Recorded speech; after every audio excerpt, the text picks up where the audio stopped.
ആസന്നമായ ലോക്സഭാ തെരഞ്ഞെടുപ്പിൽ കേരളം ഉറ്റുനോക്കുന്ന രണ്ട് പ്രധാനപ്പെട്ട മണ്ഡലങ്ങളാണ് കോഴിക്കോടും വടകരയും. ഈ രണ്ട് മണ്ഡലങ്ങളുടെ സവിശേഷത കേരളത്തിൽ തന്നെ ഏറ്റവും അധികം CPM-കാരുള്ള, ഏറ്റവും അധികം ഇടതുപക്ഷക്കാരുള്ള ഒരു പ്രദേശമാണ് ഈ രണ്ട് മണ്ഡലങ്ങൾ. കേരളത്തിൽ CPM-ന് ഏറ്റവും അധികം പ്രാമുഖ്യമുള്ള പ്രദേശം വടകര പാർലമെൻറ്റ് മണ്ഡലമാണ്. അത് കഴിഞ്ഞാൽ കോഴിക്കോട്. പക്ഷേ രണ്ട് സ്ഥലത്തും നിലവിൽ കോൺഗ്രസിൻ്റെ MP-മാരാണ് ഉള്ളത്. വടകരയിൽ K മുരളീധരനാണ്, അതിനു മുമ്പ് മുല്ലപ്പള്ളി രാമചന്ദ്രനായിരുന്നു. കോഴിക്കോട്ട് കഴിഞ്ഞ 3 തെരഞ്ഞെടുപ്പുകളായിട്ട് MK രാഘവനാണ് വിജയിച്ചുകൊണ്ടിരിക്കുന്നത്. അപ്പോൾ ഇതെങ്ങനെ സംഭവിക്കുന്നു എന്നുള്ളത് വളരെ പ്രധാനപ്പെട്ട ഒരു കാര്യമാണ്. ഇതിൻ്റെ പ്രധാനപ്പെട്ട കാരണം എന്ന് പറയുന്നത് ഈ വടകരയിൽ തന്നെയുള്ള CPM-കാർ അല്ലെങ്കിൽ ഇടതുപക്ഷക്കാർ, വീരേന്ദ്രകുമാറിൻ്റെ പാർട്ടിക്കാരടക്കമുള്ള സോഷ്യലിസ്റ്റുകൾ, അല്ലെങ്കിൽ ഇടതുപക്ഷ ചിന്താധികാരായിട്ടുള്ള സാധാരണക്കാർ, ബുദ്ധിജീവികൾ, ഇവരൊക്കെ തെരഞ്ഞെടുപ്പ് വേളയിൽ, പ്രത്യേകിച്ച് പാർലമെൻറ്റ് തെരഞ്ഞെടുപ്പ് വരുമ്പോൾ അവരുടെ വോട്ട് കോൺഗ്രസ് സ്ഥാനാർത്ഥിക്ക് ചെയ്യുന്നു എന്നുള്ളതാണ്. അത് വടകരയിലും ശരിയാണ്, കോഴിക്കോട്ടും ശരിയാണ്. രണ്ട് സ്ഥലത്തും അത് രണ്ട് രീതിയിലാണ് അത് പ്രവർത്തിക്കുന്നത് എന്നുള്ളതും കുറച്ച് പ്രത്യേകതയുള്ള ഒരു കാര്യമാണ്. വടകരയെ സംബന്ധിച്ചിടത്തോളം പറഞ്ഞാൽ 2009 അവിടെ ആ സീറ്റ് കോൺഗ്രസ്സിൽ ആരും മത്സരിക്കാൻ തയ്യാറല്ലാത്തൊരു സാഹചര്യത്തിൽ ശ്രീമാൻ മുല്ലപ്പള്ളി രാമചന്ദ്രൻ്റെ മേൽ കെട്ടിവെച്ചാണ്. മുല്ലപ്പള്ളി അവിടെ മത്സരിച്ചു, അദ്ദേഹത്തെ പോലും ഞെട്ടിച്ചുകൊണ്ട് അദ്ദേഹം അവിടെ വിജയിച്ചു. 2009 ഒരു UDF തരംഗമായിരുന്നു. അതുകൊണ്ട് മുല്ലപ്പള്ളിക്ക് ഒരു എഡ്ജ് കിട്ടി. മാത്രവുമല്ല TP ചന്ദ്രശേഖരൻ RMP ഉണ്ടാക്കിയതിന് ശേഷമുള്ള ആദ്യത്തെ, RMP അല്ല, അദ്ദേഹത്തിൻ്റെ പ്രത്യേക പാർട്ടി ഉണ്ടാക്കിയതിന് ശേഷം ഉണ്ടായ ആദ്യത്തെ തെരഞ്ഞെടുപ്പായിരുന്നു. ആ തെരഞ്ഞെടുപ്പിൽ മുല്ലപ്പള്ളി ജയിച്ചതുകൊണ്ടാണ് സത്യത്തിൽ TPയുടെ ജീവൻ തന്നെ നഷ്ടപ്പെടുന്ന ഒരു സാഹചര്യം ഉണ്ടായത്. അടുത്ത തെരഞ്ഞെടുപ്പായപ്പോഴത്തേക്കും മുല്ലപ്പള്ളിക്ക് കൂടുതൽ പ്രാമുഖ്യം കിട്ടി. കാരണം എന്താ വെച്ചാൽ അപ്പോഴത്തേക്ക് TP ചന്ദ്രശേഖരൻ കൊല ചെയ്യപ്പെട്ടു. സംസ്ഥാനത്ത് എമ്പാടും മാർക്സിസ്റ്റ് പാർട്ടിക്കെതിരായ ഒരു വലിയ വികാരം ഉണ്ടായിരുന്നു 2014 തെരഞ്ഞെടുപ്പിൽ. മുല്ലപ്പള്ളിയെ തോൽപ്പിക്കാൻ വേണ്ടിയിട്ട് CPM മുസ്ലിം ലീഗുമായിട്ട് ഒരു അണ്ടർസ്റ്റാൻഡിങ് ഉണ്ടാക്കിയിരുന്നു. ചില പ്രത്യേക കേന്ദ്രങ്ങളിൽ ലീഗിൻ്റെ വോട്ട് ഷംസീറായിരുന്നു ഏത് സ്ഥാനത്ത്, ഷംസീറിന് മറിച്ചു കൊടുക്കാം എന്നുള്ളതായിരുന്നു ധാരണ. പിണറായി വിജയനും കുഞ്ഞാലിക്കുട്ടിയും തമ്മിൽ ഒരു അണ്ടർസ്റ്റാൻഡിങ് ഉണ്ടാക്കിയിരുന്നു, നേരത്തെ അബ്ദുള്ള കുട്ടിയുടെ കാര്യത്തിൽ ഉണ്ടാക്കിയ പോലെ.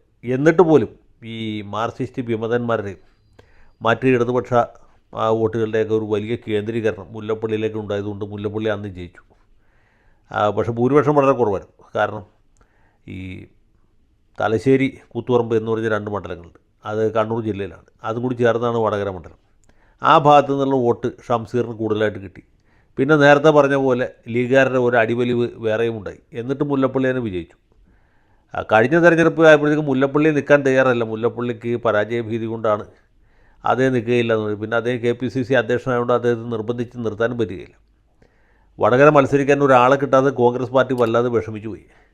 DCC പ്രസിഡൻ്റായിരുന്ന സിദ്ദിഖ് തല്ലി കൊന്നാലും വടകര നിൽക്കില്ല. അദ്ദേഹത്തിന് വയനാട്ടിൽ നിൽക്കാൻ മാത്രമേ പറ്റുള്ളൂ.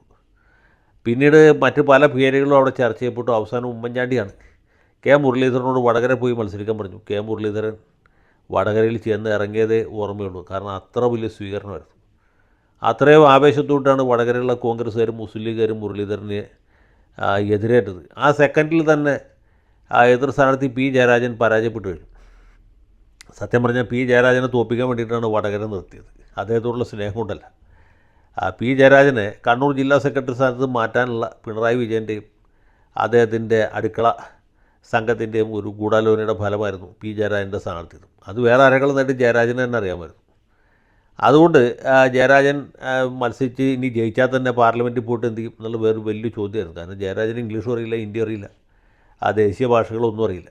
അദ്ദേഹം ഈ കമലദളം പിടിച്ച് കഥകളി അഭിനയിക്കേണ്ടി വരും എന്ന് വടകരക്കാർ തമാശയായിട്ട് പറഞ്ഞു.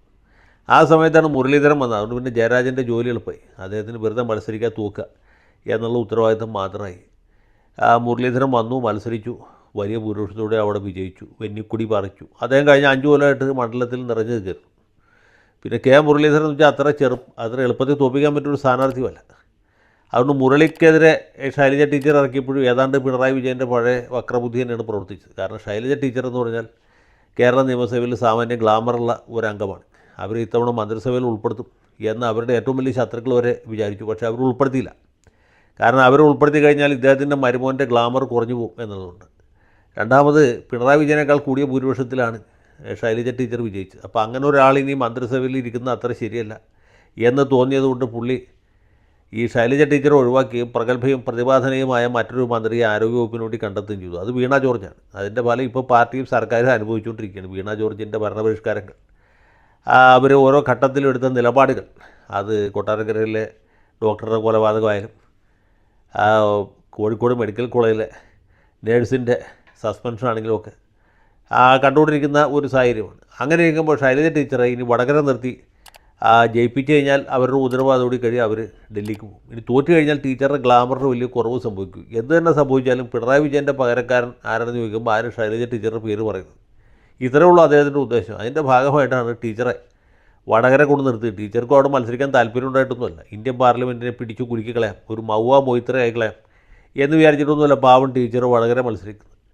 ഏതായാലും നായ്ക്കോലം കെട്ടി ഇനി കുറച്ച് കളയാം എന്ന ഒരു ചെറിയ ചിന്ത മാത്രമേ ആ പാവത്തിനുള്ളൂ. അവർ സ്ഥാനാർത്ഥിയായിട്ട് വന്ന് നിന്നു. അപ്പോഴാണ് ഈ തലമുട്ടയടിച്ചപ്പോൾ കല്ലും മഴ പെയ്തെന്ന് പറഞ്ഞ പോലെ കെ മുരളീധരൻ കോൺഗ്രസ് പാർട്ടി തൃശ്ശൂർക്ക് വിടുകയും തൽസ്ഥാനത്ത് ഷാഫി പറമ്പിലിനെ കൊണ്ടുവരികയും ചെയ്തു. ഷാഫി പറമ്പിൽ എന്ന് വെച്ചാൽ വലിയ ഒരു പോരാളിയാണ്. അയാൾ അത്ര എളുപ്പത്തിലൊന്നും തിളക്കാൻ പറ്റുകയില്ല.